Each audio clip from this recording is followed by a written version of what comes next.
What is this stuff? BPC-157. What is it? Well, I'm about to talk about it, so I can't really say I don't know. But that's what we're going to talk about here. Just a little history.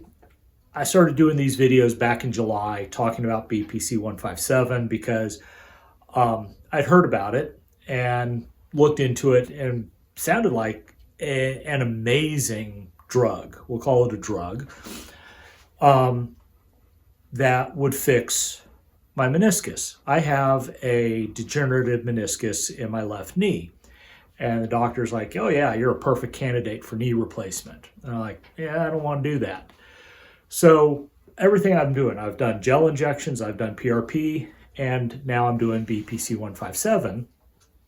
And all of that is to basically avoid knee surgery for as long as possible. I'll probably eventually have to have it, but maybe I'll get lucky. Maybe they'll figure out stem cells.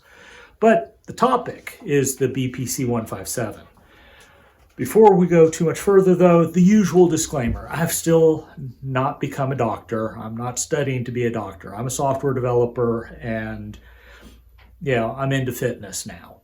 And that's what I do. And I talk about biohacking because here's the thing. While I'm not a doctor, I know how to use the internet and I know how to read. You know how to read. So you take the time out and you go read up on this stuff yourself. And I'm going to basically give you back what I've read and some of the things I've picked up along the way about BPC-157, kind of allude to some of the other peptides that are out there. Not going to go much into detail there. Well, maybe later, but not here. So anyway, the basics of this thing is that BPC-157 is a peptide. And in case you skipped it, and I know my high school biology, we didn't talk about this stuff. So you have these things called amino acids that get chained together. And when the chain of amino acids is short, it's called a peptide. When it gets longer, it's called a protein. So proteins and peptides, they're just chains of amino acids. They arbitrarily, I've seen, when I was doing the research, I've seen 40, the number of amino acids that get chained together. I've seen the number 40 thrown around as the dividing line between a peptide and a protein. I've also seen the number 50 used. So somewhere in there, essentially it's a protein is just a really long peptide, or a peptide is a short protein. Take your pick. But that's as much as we need to get into with regard to that aspect. There are people who research the amino acids and peptides and all that stuff, and their entire career. We're not going to cover that in a 10-minute video. But just know it's out there. You can search for it, and it's mind-blowing, all the stuff going on in there. So the next question, though, is how the heck did somebody figure this stuff out? I mean, to me, it's kind of like, cheese, beer, whiskey. Cheese, really. It's some dude, or a woman, opened up a thing and saw this lump of stuff, thought, wonder what that tastes like. Actually, never mind. I can see people doing that. But still, you get the idea. Well, so it was discovered in Croatia in the 90s. I mean, Croatia of all places. Anyway, no offense to the Croatians. That's actually awesome. But they were researching the regenerative and anti-inflammatory properties of gastric juices. So your stomach acid, essentially, if I'm kind of following what they're saying. And out of that, they isolated the BPC-157. And it's gone on from there, which is, this is, like I said, this is mind-blowing stuff when you think about it. It's like the BPC-157 is already in you. So when we're shooting it, we're just adding extra. The cool thing, though, being a peptide and the way it works in your body, you can take it and then stop and go back on and off with no ill effect. Whereas something like if you're on TRT, you can't just stop taking TRT. There's a lot of stuff that's going on when you do that and the way it affects the body. But a peptide doesn't do that, and especially in the case of something like BPC-157. Good stuff. So how does it work? Well, I'm not sure. Again, not a doctor, right? But the funny piece is I'm afraid your doctor doesn't precisely know how it works either.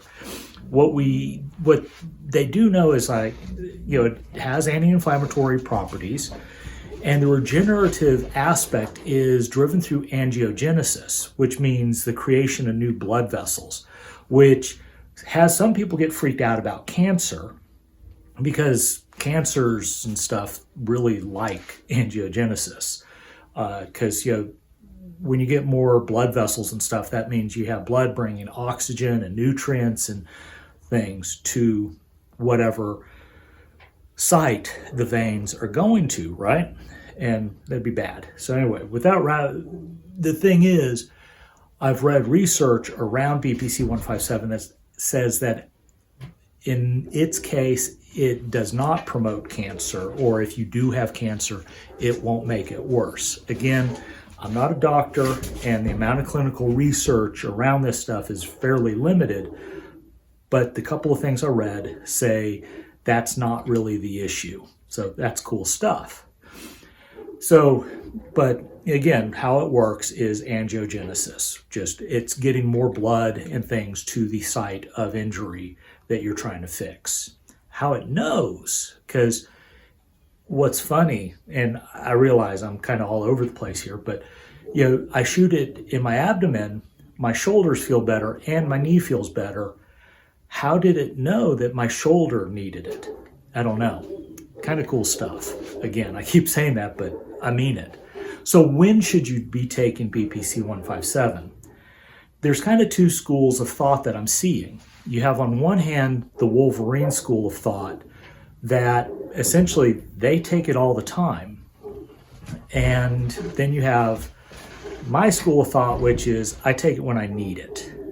Specifically, if you have an injury, then yeah, you should be taking it if it's the proper type of injury. Say, random example, torn up meniscus, or you messed up your rotator cuff. I had a full tear of my supraspinatus.